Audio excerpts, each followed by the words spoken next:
Goal of today's video, Determining Probabilities, is to figure out how to determine the probability of different genotype combinations in fertilized eggs.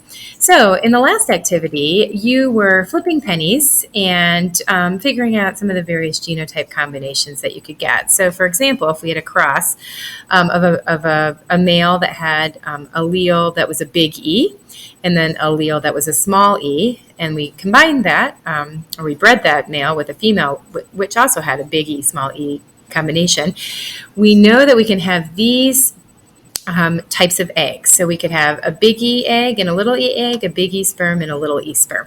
So when we flip, there's a 50-50 chance of getting each allele. And so we came up with these genotypes. So remember, a genotype is what the genes say. So we have two of the big E forms, which is going to lead to the big muscle phenotype.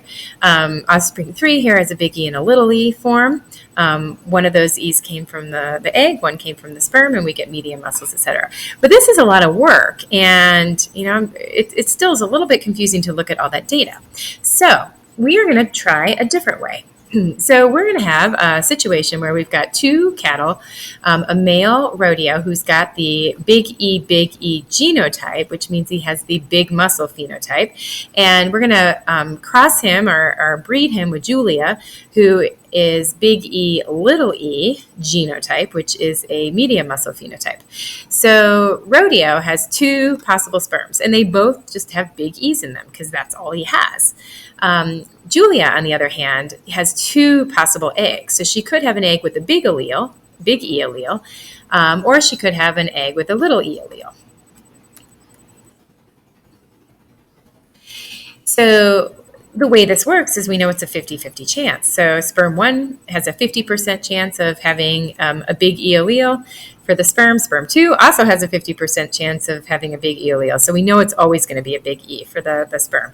The egg, on the other hand, is a little bit different, right? Because we have a 50% chance that there will be a big E, but we also have a 50% chance there will be a little e.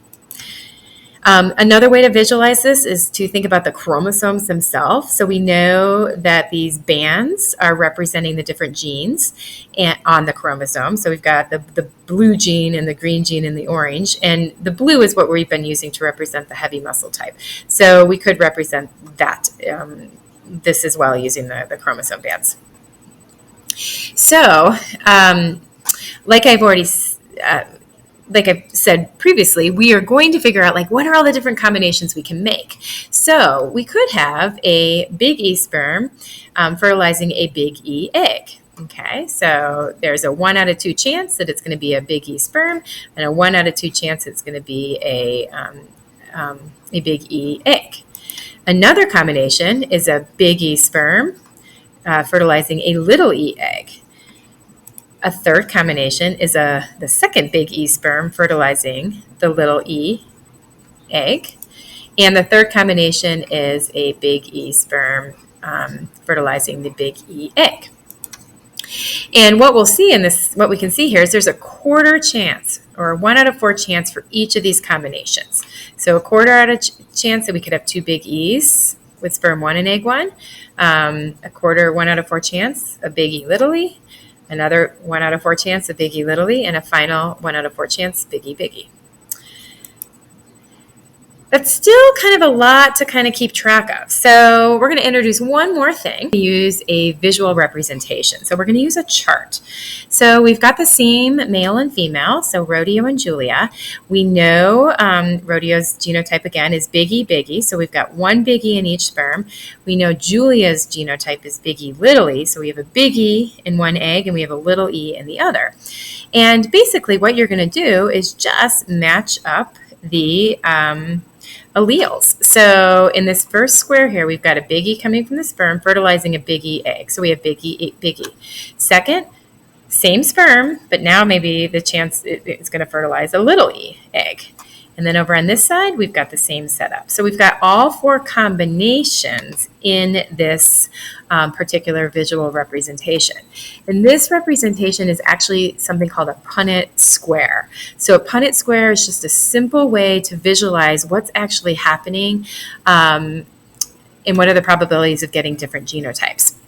So now let's take this Punnett square and actually come up with some predicted probabilities. So if we look here, 2 out of the 4 squares are going to give us the genotype of big E, big E. So 2 out of 4 is the same as 1/2, which is also 50%. So 50% of the time, we would expect to see a fertilized egg that had the big E combination with parents that had these genotypes. We can also see that 2 of the 4 squares have the big E, little e genotype, which again becomes 1/2. So 50% of the time, the probability will be that you will have a fertilized egg that has the genotype of big E, little e, which we already know leads to medium muscles. And then finally, we've got our little e genotype, which does not ever appear in this particular combination of parents with their genotypes. So because it's in 0 out of 4 squares, then we can predict that the probability that we will have a little e offspring, which would be typical muscles, is 0%. We would never see that with this particular parent combination.